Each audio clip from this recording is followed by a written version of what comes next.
कल्याणम् आरोग्यं धनसम्पदः शुभं कुरु त्वं कल्याणम् आरोग्यं धनसम्पदः शत्रुबुद्धिविनाशाय दीपज्योतिर्नमोऽस्तुते दीपज्योतिर्नमोऽस्तुते शुभं कुरु त्वं कल्याणम् आरोग्यं धनसम्पदः शुभं कुरु त्वं कल्याणम् आरोग्यं धनसम्पदः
ಸಪೋರ್ಟ್ ಇಲ್ದಲೇ ಇದ್ದಾಗ ನಾವು ಖಂಡಿತವಾಗ್ಲೂ ಝೀರೋನೆ.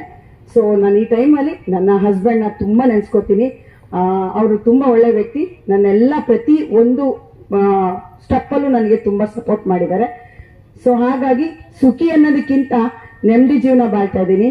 ದುಡ್ಡು ಬರುತ್ತೆ ಹೋಗುತ್ತೆ, ದುಡಿತೀವಿ, ಏನಿಲ್ಲ ಅಂದ್ರೂ ಏನಾದರೂ ನನ್ನ ನೆಮ್ಮದಿ ಅಥವಾ ಸ್ಟ್ರೆಸ್ ಜಾಸ್ತಿ ಆದರೆ ಚಂದ್ರಿಕಾ ಅಕ್ಕನ ಹತ್ರ ಹೋಗ್ತೀನಿ, ಅದನ್ನ ಕಮ್ಮಿ ಮಾಡಿಕೊಂಡು ಮತ್ತೆ ಒಳ್ಳೆ ಜೀವನ ಮಾಡ್ತೀನಿ ಅಂತ ಹೇಳ್ತಾ ಈ ವೇದಿಕೆಗೆ ನನ್ನ ಕರೆಸಿ ನನಗೆ ಮಾತಾಡಕ್ಕೆ 2 ಅವಕಾಶ ಕೊಡ್ತಾರೆ. ನಿಮ್ಮೆಲ್ಲರಿಗೂ ಅದ್ರ ಬದಲು ನಮ್ಮದೇ ತಾಲೂಕು ಜಿಲ್ಲಾ ಅಂತಾರ ರಾಜ್ಯ ಅವ್ರು ಹೇಳಿದ್ರು 10,000ಕ್ಕೂ ಹೆಚ್ಚು ಬ್ರಾಂಚ್ಗಳಿದಾವೆ ಅಂತ ಹೇಳ್ಬಿಟ್ಟು. ಈ ರೀತಿ ಒಂದು ಧ್ಯಾನದ ಮುಖಾಂತರ ನಾವು ನಮ್ಮ ಒಂದು ಆ ಡಿಪ್ರೆಷನ್ ಅಗ್ರೆಷನ್ ಎರಡನ್ನೂ ಒಂದೇ ವೇದಿಕೆಯಲ್ಲಿ ನಾವು ಅದನ್ನ ಕಮ್ಮಿ ಮಾಡ್ಕೋಬಹುದು ಅಂತಂದ್ರೆ ತುಂಬಾ ಉಪಯೋಗ ಬರುತ್ತೆ. ಇವಾಗ ನಾ ಬಂದ ತಕ್ಷಣ ಗಾಯತ್ರಾಂಟಿ ಅದ್ರ ಬಗ್ಗೆ ಹೇಳಿದ್ರು. 7 ದಿನ ಒಂದು ಕೋರ್ಸ್ ಇದೆ, ಅದನ್ನ ತಗೊಂಡ್ರೆ ನೀವೇನ್ ಲೈಫ್ ಲಾಂಗ್ ಬರ್ಬೇಕಾಗಿಲ್ಲ. ಬ್ರಹ್ಮಕುಮಾರಿಗೆ ಹೋಗ್ಬಿಟ್ರಂತೆ, ಅವ್ರು ಇನ್ನೇನ್ ಮನೆಗೆ ವಾಪಸ್ಸೇ ಬರಲ್ಲ ಅನ್ನೋರು ತುಂಬಾ ಜನ ಇದ್ದಾರೆ. ನಮ್ಮನೇಲೆ ನಾನ್ ಸ್ವಲ್ಪ ಉಪ್ಪು ಖಾರ ಕಮ್ಮಿ ಅಂತ ದಿನೇಶ್ ಯಾವಾಗ್ಲೂ ಹೇಳ್ತಿರ್ತಾರೆ, ಹೋಗಿ ಬ್ರಹ್ಮಕುಮಾರಿಗೆ ಸೇರ್ಕ ಅಂತ ಹೇಳ್ತಿರ್ತಾರೆ. ನಾನ್ ತುಂಬಾನೇ ಕಮ್ಮಿ ತಿನ್ನೋದು. ಅದೇ ವರ್ಡ್ ನಮ್ಮನೇಲೆ ಬರ್ತಿರುತ್ತೆ. ಹಂಗ ಆಗಕ್ ಚಾನ್ಸ್ ಇಲ್ಲ ಯಾವತ್ತೂ ಕೂಡ. ಆ ಒಂದ್ 2ರಿಂದ ನಾವು ಹೊರಗೆ ಬರ್ಬೇಕು ಅಂದ್ರೆ 7 ದಿನದ ಕೋರ್ಸ್ ತಗೊಂಡು ನಮ್ಮ ಲೈಫಲ್ಲಿ ಅದನ್ನ ಅಳವಡಿಸ್ಕೊಂಡು ನಾವ್ 2ರಿಂದ ಹೊರಗೆ ಬರ್ತೀವಿ, ಇನ್ನೂ ಆರೋಗ್ಯವಾಗಿರ್ತೀವಿ ಅಂತ ಅಂದ್ರೆ ಅದೊಂದು ತುಂಬಾ ಉಪಯೋಗಕ್ಕೆ ಬರೋಂತ ಒಂದು ವಿಷಯ ತಿಳ್ಕೊಂಡಿದೀವಿ ಇವತ್ತು ನಾವ್. ಮತ್ತೆ ಅಕ್ಕವ್ರು ಇನ್ನೊಂದು ಹೇಳಿದ್ರು, ಬೆಳಗ್ಗೆ ಎದ್ದ ತಕ್ಷಣ ನಾವ್ ಇದ್ ಮಾಡ್ಬೇಕು ಅಂತ. ನಾನೊಂದು 3 years ಇಂದ ಮಾಡ್ತಾ ಇದ್ದೀನಿ. ಅದ್ ನೀವ್ ಹೇಳಿರೋದ್ರಲ್ಲಿ ಸ್ವಲ್ಪ ಚೇಂಜಸ್ ಇದೆ. ಸುಂದರ ಪಾತ್ರ ಮಾಡೋದಕ್ಕೆ ಈ ಭೂಮಿಗೆ ಕಳಿಸ್ಕೊಟ್ಟಿದ್ದಾರೆ. ಅವರಿಗೆ ದೊಡ್ಡ ಚಪ್ಪಾಳೆ ಹಾಕಿ. 3ನೇ ಚಪ್ಪಾಳೆ ನಿಮಗೆ ಈ ಕಾರ್ಯಕ್ರಮಕ್ಕೆ ಬಂದಿದ್ದಕ್ಕೆ. ಕಾರ್ಯಕ್ರಮದಲ್ಲಿ ಭಾಗವಹಿಸಿ ನಮ್ಮ ಅಣ್ಣಂದಿರ ಅಕ್ಕಂದಿರ ಎಲ್ಲರೂ ಕೂಡ ಲಾಭ ಮಾಡ್ಕೊಂಡಿದ್ದಕ್ಕೆ 3ನೇ ಚಪ್ಪಾಳೆ. ಈಗ ಎಲ್ಲರೂ ಓಕೆನಾ? ಕೇಕ್ ಕಟ್ ಮಾಡೋಣ. ಓಕೆ, ಕೇಕ್ ಕಟ್ ಆಗೋರ್ಗು ಚಪ್ಪಾಳೆ ತಟ್ಟದವ್ರಿಗೆಲ್ಲ ಕೇಕ್ ಸಿಗುತ್ತೆ.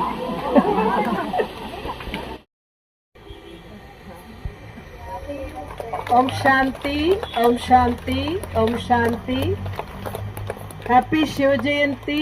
ಶಿವಜಯಂತಿ, ಶಿವರಾತ್ರಿ ಒಂದು ದಿನ ಅಲ್ಲ, ನಿತ್ಯ ಶಿವರಾತ್ರಿ, ಸತ್ಯ ಶಿವರಾತ್ರಿ ಆಗಬೇಕು. ಅದಕ್ಕೋಸ್ಕರ ಇದು ಆಚರಣೆ.